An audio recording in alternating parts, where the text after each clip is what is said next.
बच्चे और बच्चियों,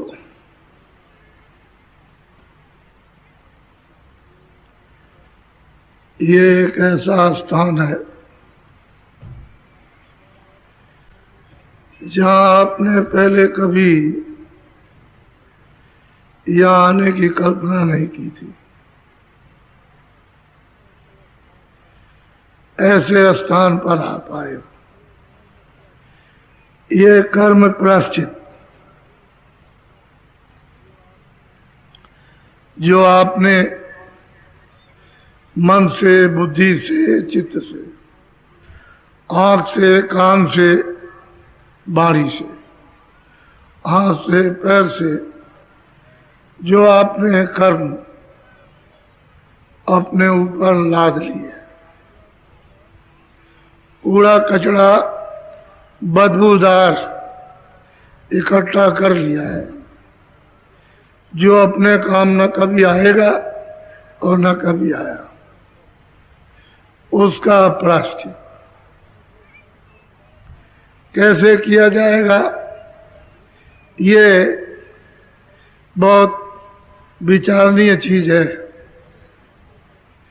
कि मनुष्य मंदिर में जीवात्मा तो बैठी नहीं है, न इधर नाक पर है, न मुंह पर, न यहाँ गले में है, न यहाँ सीने पर, न यहाँ नाभि में, नीचे किसी हिस्से में भी नहीं है। ये चेतन जीवात्मा दोनों आंखों के, यानी शरीर के दोनों आंखों के द्वार पर बैठी है। जब आपने कूड़ा कचड़ा जमा नहीं किया था, पाप का पुण्य का, और जब विधान नहीं बना था पाप पुण्य का, उस समय पर आपकी आंख खुली थी, कान खुले थे, नाक खुले थे। ये एक डंडा है सीधा,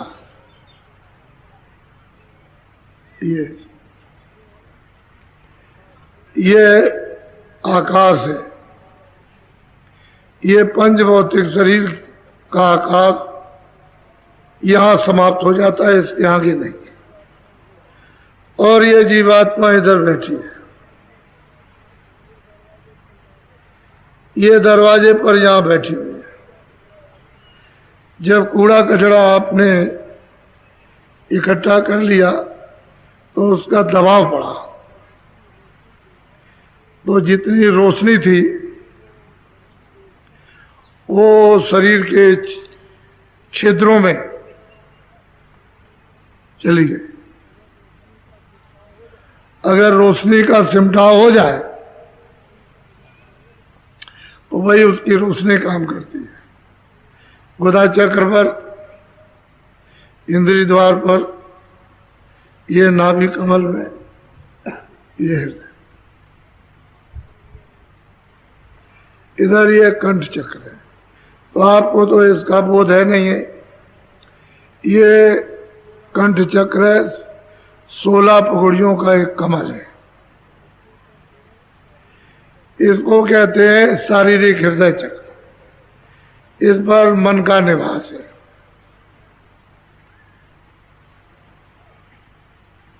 यहां पर इधर देखो मेरी तरफ, पार्वती और शिव का आस्थान है। इधर नाभि कमल है, वो ब्रह्मा और लक्ष्मी का निवास है। इंद्रिय द्वार पर नाभि में विष्णु और लक्ष्मी का, इंद्रिय द्वार पर ब्रह्मा और सावित्री का निवास है, और गुदा चक्र में गणेश जी का। लेकिन वास्तविक ये यहाँ नहीं है, ये ऊपर है, वहां उनकी छाया पड़ रही है। इधर कंठ चक्र में आद्या महाशक्ति की छाया छाया ही है, इधर यहाँ शिव पार्वती की छाया, यहाँ विष्णु लक्ष्मी की छाया, इंद्रिय द्वार पर ब्रह्मा सावित्री की छाया और गुदा चक्र पर गणेश जी की छाया। ये सूरत के प्रकाश में योगी जब योग करते थे उस समय पर, जब शरीर में बल था, संयम थे, खान पान ठीक था, व्यवहार ठीक थे, बोलचाल सब ठीक था, सब जब ठीक था उस समय पर लोग प्राणायाम करते थे। तो इतनी कठिन साधना कि 70 वर्ष लग जाए, 80 वर्ष लग जाए, 100 वर्ष लग जाए, इधर देखो यहां तक आने में, यहां फिर वो यहां तालू, उसमें जीव का अभ्यास बड़ी मुश्किल से होता है, तो जीव को लौटा दिया जाता है। यहां अंदर एक बहुत छोटा छेद है तालू में, तो जीव को जब लौटा देते हैं तो अभ्यास कर लेते हैं। जब प्राण उस छोटे से छेद में चढ़ जाते हैं तो जीव को मोड़ के बंद कर देते हैं, तो प्राण उतरते नहीं है। तब इनको ऊपर की धुनी आवाज सुनाई देती थी, इतनी कठिन साधना से और कुछ नहीं। अब महात्माओं ने कल युग में सब निषेध कर दिया, यानी ये सब खारिज कर दिया। इससे जीव की गति, जीव का कल्याण, जीव अपने घर में अपने मालिक के पास, प्रभु के पास नहीं जा सकता। उन्होंने सुलभ साधन ले लिया। इधर देखो, दोनों आंखों के मध्य में यहां ये सूरत बैठी है, उसी को आप पहले शब्दों में जीवात्मा, मुसलमान कहते हैं रूह, अंग्रेजी शब्दों में उसको सोल कहते हैं। ये इधर बैठी हुई है धर्म में, ये उसका आकाश है। इधर देखो हृदय,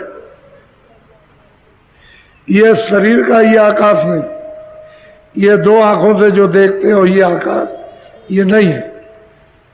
इसके ऊपर ये सूरत का हृदय यानी रूह का दिल है, उस सोल का हार्ट है, वो यहां बैठी हुई। तो कूड़ा कचरा अगर आज भी आप साफ कर लो तो उसमें आंख भी है, कान भी है ना, तो यहां बैठकर सामने वो हरि का द्वार है, यानी खुदा का फाटक, किसका? गेट का। तो यहां अगर रूह से, उस सूरत से, उस जीवात्मा से, सोल से आप अगर ये मिन्नत और प्रार्थना आरजू करो, ये मालिक, ए प्रभु हमने गलती की है, भूल की है, हमको ये पता नहीं कि पाप क्या पुण्य क्या है, और मतलब यह है कि दया क्या है, निर्दयता क्या है, हमको ये पता ही नहीं, हिंसा किसको कहते हैं। मालूम किताबों के पढ़ने से समझ में आता नहीं, तो हमसे पता नहीं क्या क्या बने। तो क्षमा कर दीजिए और बुद्धि दे दीजिए जिससे विवेक हो जाए, माफ कर दीजिए। जब आप उस चेतन से चेतन के दरवाजे पर आरजू, मिन्नत, प्रार्थना जब आप करोगे तो दरबार में सुनाई होती है, तब सुनाई।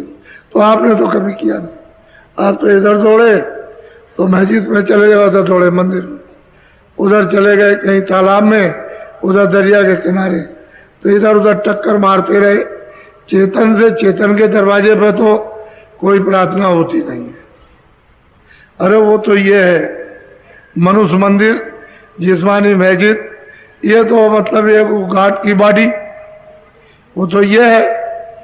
तो ये तो उसने बनाया, ये किसी आदमी ने नहीं बनाया, किसी इंसान का बनाया हुआ नहीं है, ये उसने बनाया। तो आप उसके मकान में बैठकर, उसकी मस्जिद में, उसके मंदिर में, चर्च में बैठ करके उसकी इबादत, प्रार्थना और भजन आप नहीं करते, इधर इधर उधर टक्कर लगाते। तो उसे तो न कभी मिला और न कभी मिलेगा, क्योंकि ये भी जड़ है और जिधर आप ठोक रहे हो वो भी जड़ है, वो भी मिट्टी है, ये भी मिट्टी है। तो चेतन से चेतन, क्यों कि चेतन को जगाओगे तो आसमानी आवाज, उसका कलमा और आयतें सुनाई देगी। चेतन को जगा लोगे तो देववाणी वेदवाणी। अगर आप उसको सोल को जगाओगे तो शब्द वो आपको सुनाई दे। तो आप इससे बिल्कुल महरूम, यानी बिल्कुल अपने को अलग थलग, इसका भेद आपको मालूम नहीं, और बिना महात्माओं के कोई मतलब नहीं। किताबें कुछ नहीं करेंगी।